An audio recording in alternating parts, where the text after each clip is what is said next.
Namu Myoho Renge Kyo.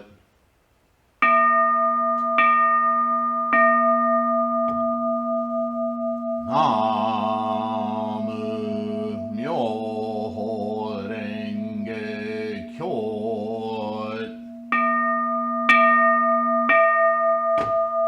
Namu Myoho Renge Kyo.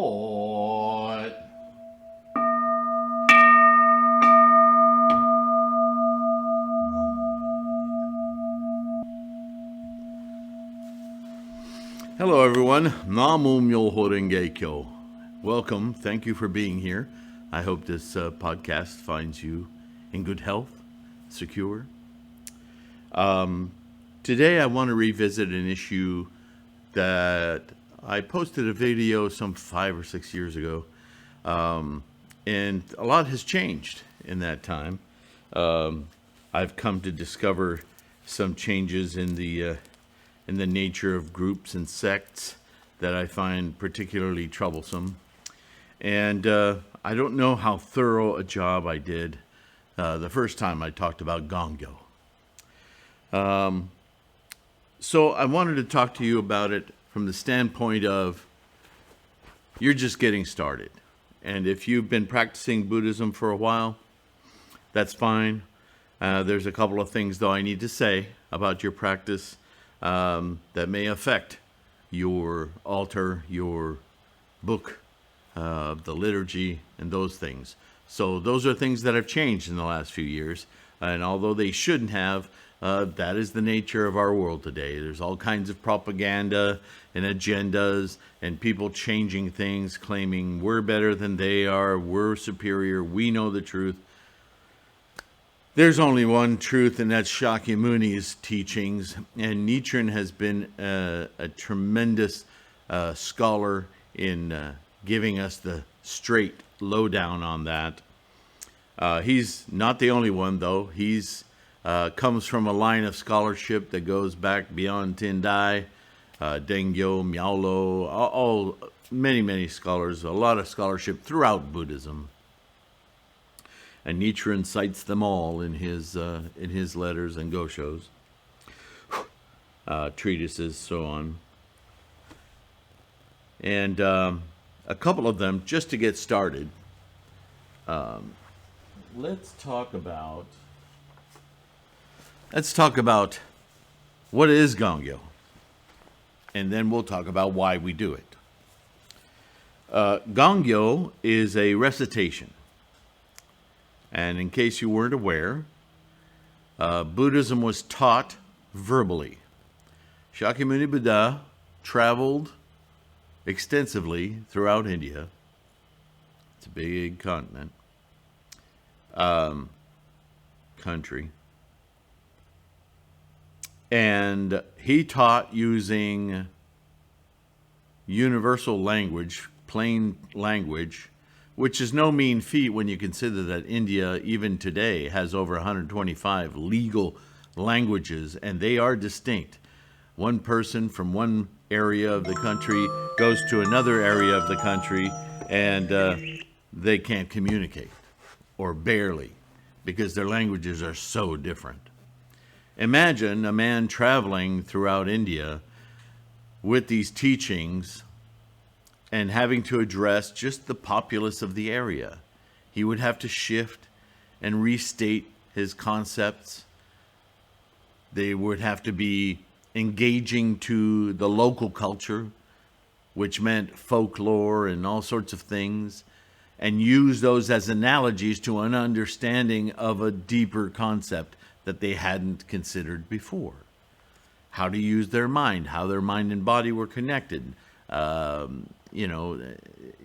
sorts of things developed from this. As I said before in the reincarnation / samsara video, you're dealing with a nation hugely populated even then, who grew up in Vedic texts and every kind of folklore and local stories glommed onto it, and some form of Hindu, a system of beliefs. It just with thousands of deities, and the understanding of a deity used as an exploratory mental exercise to encapsulate a behavior, a human behavior, just slipped away into materializing in people's minds these as actual forces of the cosmos, of nature. They completely got untethered from reality. And along comes Shakyamuni and tries very diligently to rein people in to their self-responsibility of reason and deep thought. And first of all, understanding how the mind works, how it affects the body. And so this is where things like asceticism, starve yourself, don't talk for a year, those kind of things, they come from that time period when Shakyamuni gave people exercises to do to get familiar with how their mind and body was related. Okay? The point here, though, without going down that path again, is that all of this instruction was done verbally. Nothing was written down. And the way you learned Buddhism at whatever level was done through recitation. In other words, memorization. You'll notice that all the sutras are in the first person. I, Buddha, this, this, this. It's a wonderful and interesting trick, mechanism, because as you're reciting it, you are actually invoking your Buddha wisdom. You are saying, I, Buddha, I this, I that. Thus, I have heard when this happens, I, Shakyamuni, do this, or I, Buddha, or I just do this. Or I heard the Lord Buddha say these things and directs Subhuti this way.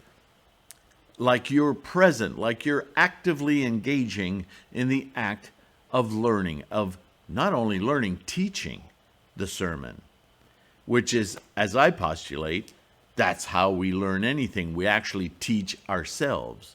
We have great teachers, we have teachings, we have books, we have all that stuff. But until it penetrates your mind in the way that you capture the concept, the idea, the action, your insight, that's your teaching you. Otherwise, it's just text you're reciting. It means nothing.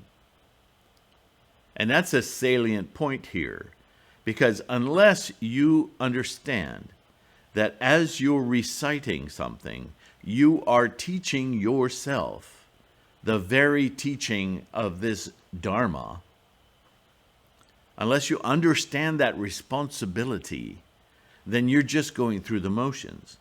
And this is why Shakyamuni, Tendai, great concentration and insight, Nichiren, constantly talking about resolve.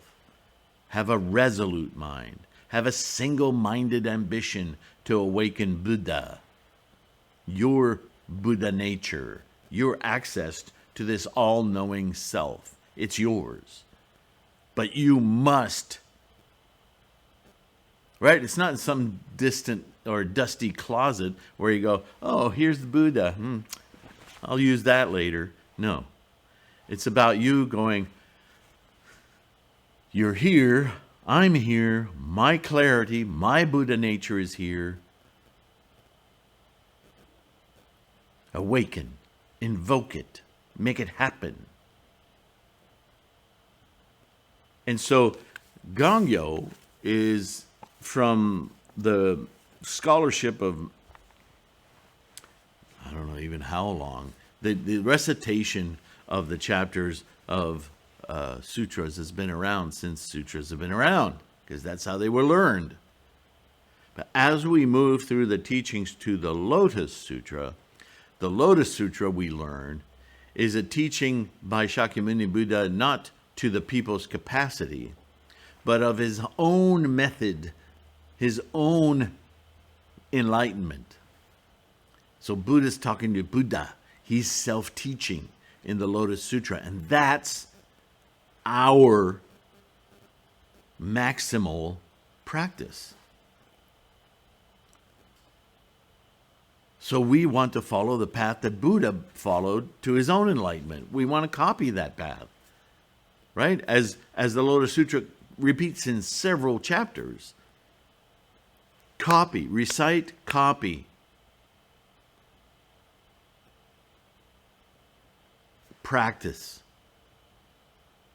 Write down, copy, recite, embrace. This is the way for you to achieve Buddha. That is the Lotus Sutra. And so Nichiren, in all of his Gosho, hints at how this can be done through recitation. Some of his students will write back to him, I've been chanting and reciting the second chapter of the Lotus Sutra repeatedly, 50 times a day, but I've also been reciting the entire Lotus Sutra. I've been reciting these chapters because I think they apply. And through all these letters and communications that you and I have read together,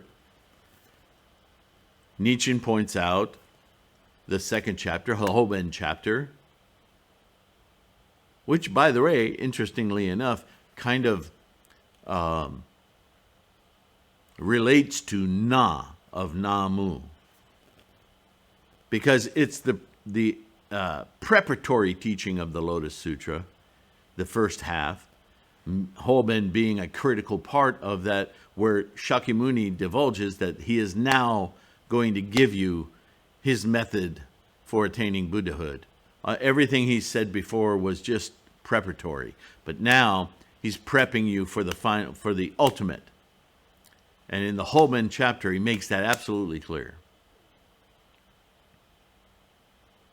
So that's a valuable one for anyone who wants to practice the ultimate teaching of Shakyamuni Buddha. So it's a preparation. I'm opening up myself to this Buddha practice. And then the lifespan of the Tathagata, the 16th chapter, or 15th, depending on the copy of the Lotus Sutra that you have, it's the lifespan of the Tathagata, the lifespan of the Buddha. That's where he drops the mic and says, it's not me. Buddha isn't me. Buddha's always been around as long as life has been around. It is a condition of mind. Therefore, women can attain Buddhahood. Men who, if you've screwed up all your life and you've followed other things, the moment you start practicing Buddha correctly, this Buddha that you've been identifying as me, that I've been using as colloquialism teachings as me, is actually not me. Buddha is a condition of mind that I have attained, and there's no one here who cannot attain it. You already have it. You simply need to become aware of it, awaken it. How do you do that? Here's how you teach it. Here's the benefits from it. Here, the whole second half of the Lotus Sutra is how to practice Buddhism.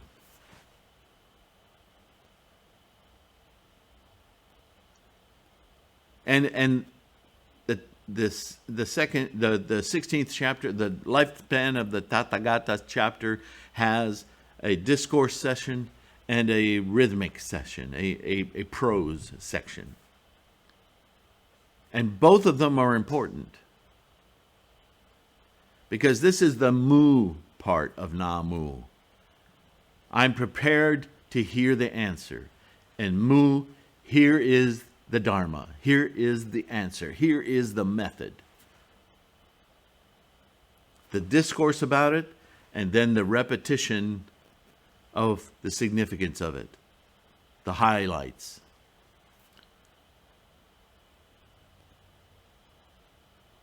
right?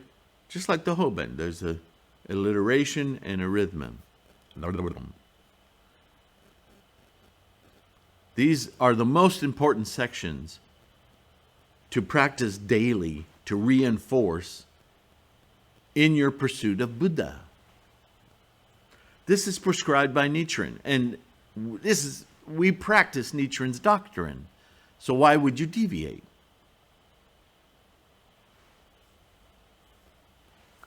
We ring a bell during Gongyo, during our recitation, at key moments. And if you want a real breakdown of that, get yourself the book. Well, this is the small version, but there's a large version. Here, let me put it so you can see it. Okay. And if you go to, and I'll put the site up here, where you can get that book.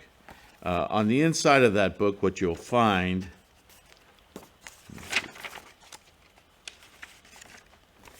there's a pronunciation guide for special characters that gives you the rhythm and the characters. There's a how to do Gongyo section for each and every silent meditation. And then I'll read you the fourth meditation. Sound bell 7 times, recite part A. Sound bell 3 times, recite first 2 lines of part B, omit remainder of B, and recite part C. Chant 3 prolonged daimoku, sound bell, chant Namu Myoho Renge Kyo 3 times, bow, and offer the 4th silent meditation. So the book will have step-by-step instruction on how to recite all of that, right? So you may ask yourself, okay, I understand why we recited. I understand there's a ritual of it, but it's really self-teaching. Okay, I get that.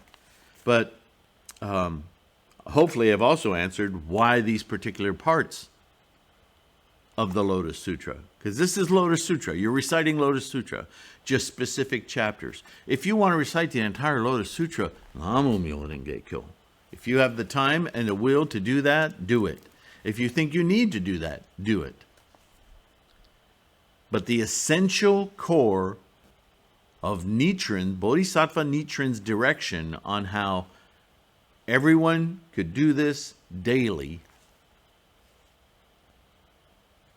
for the benefit, for the teachings, for the self-teaching of attaining your Buddha, these are the essential components. Do these things with daimoku, at least 30 minutes of daimoku, and then there's daimoku is interspersed in between the meditations, and the last meditation on those who passed away also has a daimoku section, and you can do it as long as you want, as long as you need. There's even a translation in English, for whatever it's worth, of that part of the Lotus Sutra that we're reciting in this book. So get yourself a book. Get yourself a guide. It's very, very, very helpful.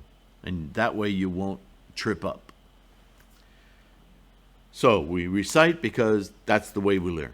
Just like learning your times tables in math in school, 2 times 2 equals, and so on and so forth.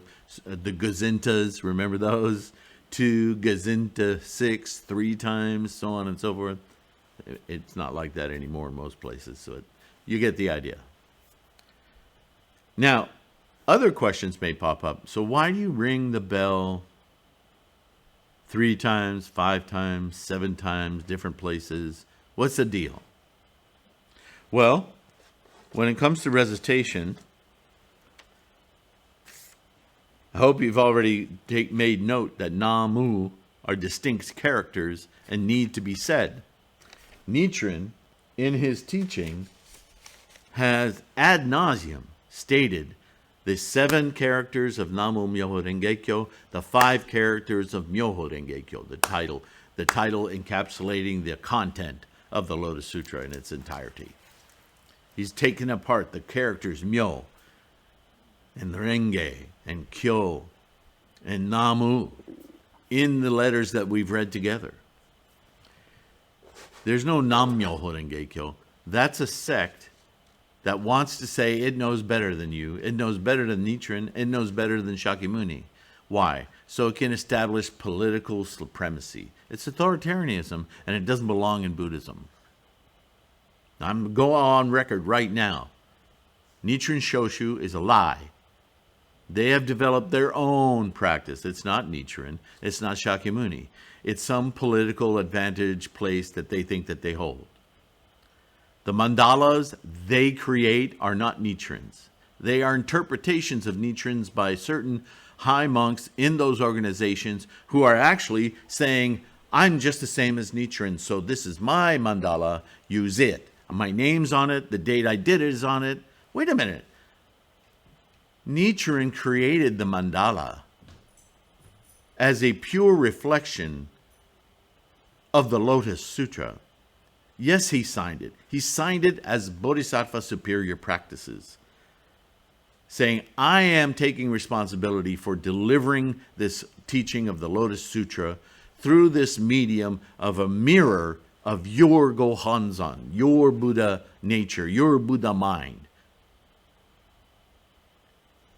I accept that. I accept that that's a Nichiren tool for the latter age to help us attach, constantly, voraciously taking in information through our eyeballs and focusing it on the Lotus Sutra. Namu Myoho Renge Kyo, right down the center. Not Nam Myoho Renge, Namu Myoho Renge Kyo. That's what Nichiren gave us, the universal tool. So some jamoke comes along 700 years later and says, I'm going to make one and put my name on it. What the hell does your name have to do with anything? You're not in the Lotus Sutra. You're certainly not Nichiren. Why am I going to use your name and date and information as awakening my Buddhahood? Get the frick out of here. Who the hell are you? I mean, no disrespect much, but if you're really going to call yourself a devoted leader, a monk, practicing Nichiren's Buddhism, then duplicate Nichiren's mandala. Don't give me yours. Look, if you're driving down the road and you get pulled over and you say, here's a driver's license from some guy I met 3 days ago in a bar, you're not going to drive home, pal. That driver's license ain't yours. Right? This is really simple reason. And then you have lay organizations taking up that mantle, picking and choosing whatever personage, whatever monk they preferred. Wait a minute. I don't practice that monk's Buddhism. I practice Shakyamuni's Buddhism, and the scholarship that I use and the tools that I use are of Nichiren's. That's why I'm a Nichiren sect Buddhism. I'm not a Bob Frank Alice Buddhist. What kind of ridiculousness is that? I honor the teachings of Nichiren and Shakyamuni Buddha. That's why I call myself a Buddhist. If you can tell I'm annoyed, I'm holding back. So what's up with the 3 rings when those happens? They're in strategic places as you do Gongyo. Ring the bell 3 times. Well, the bell, first of all, is older than Buddhism, older than time. It's a way of invoking a vibration that gives you a tone to match to when you're chanting, when you're reciting. It's also to unglue you from mundane stuff. It's like a vocalization. It's an honorific and a tribute to a concept of what we're practicing. And so I want to take that apart for you. 3 rings is about the law, the Dharma teaching, the first, what do we call them? Oh my goodness, I'm drawing a blank. But 3 precepts that we accept as practitioners of Nichiren's doctrine of the Lotus Sutra. The law, Myoho Renge Kyo, the Dharma, Myoho Renge Kyo, the teaching, right? Also, the situation where we're practicing. It honors our Butsudan, our altar, our earthly proprietary protection, enshrinement, respect, the place of practice of the law. And third, the practice itself, our enactment of this self-teaching and awakening of Buddha, right? Those are the 3 precepts. When we ring the bell 5 times, can you imagine what that is honoring, calling out, and putting us in rhythm with? Myoho Renge Kyo, the 5 characters. Just think Nichiren, you won't forget. The 5 characters, Myoho Renge Kyo, and everything they entail. 1, 2, 3, 4, 5. So when do we ring it 7 times? That's when we start the whole cycle over again, right? When we're doing Gongyo. Here we go from the beginning. 1, 2, 3, 4, 5, 6, 7. Nam Myoho Renge Kyo. How many beats was that? 7. Not 6. 7. Namo Myoho Renge Kyo. Our dedication to, our opening of Namu, receiving the teaching Mu of Myoho Renge Kyo. 7. So everything has significance in Gongyo, right? Just like the significance of having an altar, of lighting it properly, of enshrinement, of connectivity with this goal, this circular goal, this mirror of our internal Buddha nature. Right? That's why we don't worship something outside of ourselves. We have an earthly mirror of the thing inside ourselves. We just are turning on flashlights, holding lighters in the air. We're enlightening ourselves. We are teaching ourselves Buddha. That's Gongyo. It's essential to this practice. You might say, well, isn't that what Myoho Renge Kyo is? Yeah. Chant. Daimoku. Namo Myoho Renge Kyo, Namo Myoho Renge Kyo, Namo Myoho Renge Kyo. I have videos posted here that have a slow Gongyo, so you can follow along and just hear if you're practicing alone. It's good to hear somebody else enunciating these words that you're learning about in here and not knowing exactly how to say Jiga Toku Burai Shokyo Shokoshu. It's nice to hear somebody else saying it. Oh, it's not kashu, it's koshu. It's not nai, it's ni, right? The I's are pronounced like E's in this phonetic book. All of that's in the front. So don't worry, I'll teach you. I'll show you. It's very detailed in the book. So get yourself a book. The second thing I'm going to tell you to get, if you don't have one already, is this Gohonzon, this mandala of Gohonzon, more accurately. Gohonzon is in yourself. Nichiren says, don't look for this Gohonzon outside yourself, because that's where it resides. It is your Buddha wisdom. It is your pathway in. This is just a picture of it conceptually.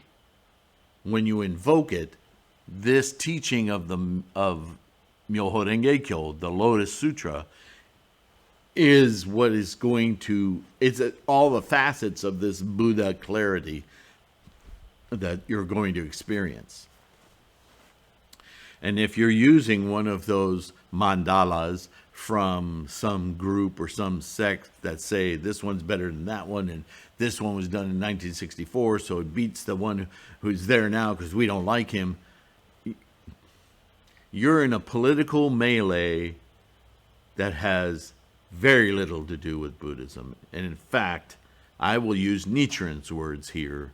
They are enemies of the Buddha because they are sending you into realms of ego and greed. And oh my goodness, if there's any credit to Shakyamuni's prediction that the latter age would be filled with greed, anger, and stupidity, anger in Buddhism understood as manipulating, backstabbing kind of behavior, did he not hit it on the head?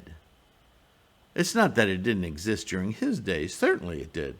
It's just that today we are completely ruled by it to the point we don't even consider it.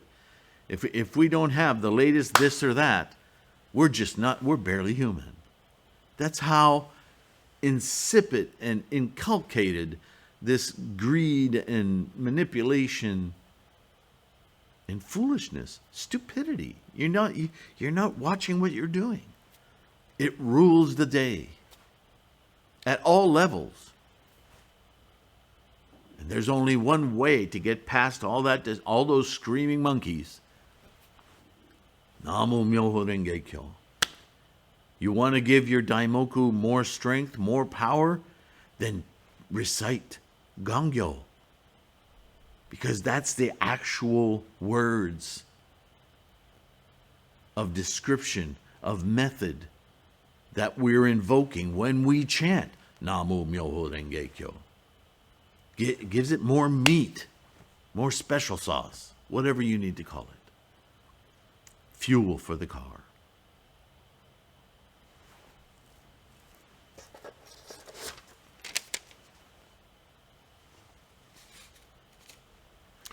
So everything in Gongyo has a context and a purpose. And the more you understand those things, the more value, the stronger foundation you have in order to demand your own awakening, your own Buddha-ness. I hope that all makes sense to you. I'll have there's links posted at the beginning of this video, every video, on where you can get a Gohanzen, where you can get books, the liturgy. I'll have a couple of screen grabs that'll come up. I'll do it again now at the end, so that I have a reminder for you of what it looks like to go to those websites and get your own practicing tools. I'm not making butsudans anymore, so I can't offer you that. But it doesn't have to be complicated. I fabricated, I thought, a pretty nice one here. It looks pretty amazing when it's closed, completely closed. There are 2 sets of doors. Maybe I'll show those off one day. But please use the comments and let me know what I forgot to talk about, what you need me to talk about, what you don't understand about Gongyo. Let's nail this part of the practice down, because it's very important. And I'm very adamant about helping you perform your practice critically, accurately, and successfully. Otherwise, screw it. Let's go down to the lake and go fishing. Seriously. If you're going to do it, do it. Do it right. I've talked about that in many ways already, so I don't want to belabor it. I just want to focus on Gongyo right now. Why it exists, why we do it, how we do it, why we don't abbreviate it, why don't we, it's not supposed to be easy to do. Is anything supposed to be easy to do? Things only become easier with practice.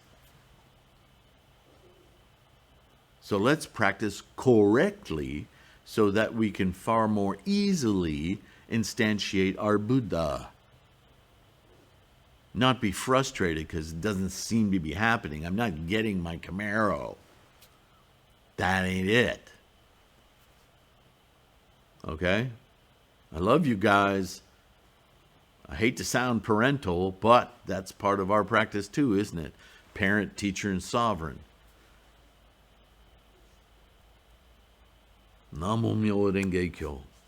Thank you. Thank you for being here, for participating, for hearing me all the way to this point.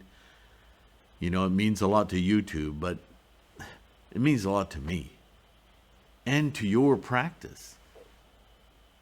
That's what amazes me about you, is that you're tackling this straight on, and you will get results. I know this from over 40 years of my own practice. So thank you again.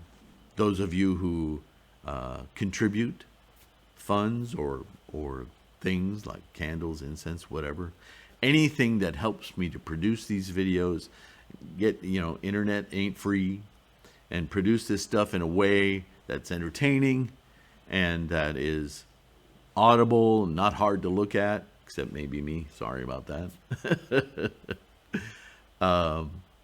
It's all because of you guys. So thank you in that way as well. Much appreciation. And with all of that, blah, blah, blah, I'm going to let you go. Can't wait to see you in the next one. Hey, make a suggestion. That was great on the Gongyo thing, but what about this? I've never understood this. Oh, okay. Well, let's talk about that. Let me know. And I'll talk again to you soon. Thanks so much. Bye for now. Hey, thank you for being here. Did you know there's a third way you can help support this channel? And it won't cost you a cent. Yep. If you are not able to be a patron on Patreon or use the PayPal me at .com at Sifu Sylvain because you don't have the financial fortune to help support this channel right now, you, as I say, always support this channel by watching, but you can also help us grow so that maybe one day we can get over 10,000 subscribers and YouTube will grace us with monetization. It's not a lot, but if you can make sure you're subscribed and share a video like a simple one, just go into the search criteria and type monk and you'll have a video that'll come up that's been up for years about what is a monk. It's called monk, who, how, where, something like that. That might be a great introduction to somebody who doesn't understand what a monk is to begin with. It's a tool. Use this channel as a tool to help you with your bodhisattva practice, and share a video to somebody who you think, oh, I know somebody who'll benefit from watching this. And in that way, you can help us grow. And that's a really good way to help your practice along as well. So just wanted to drop that in on you in case that's something that you might find useful. Take care of yourself again, and I'll see you soon. Bye.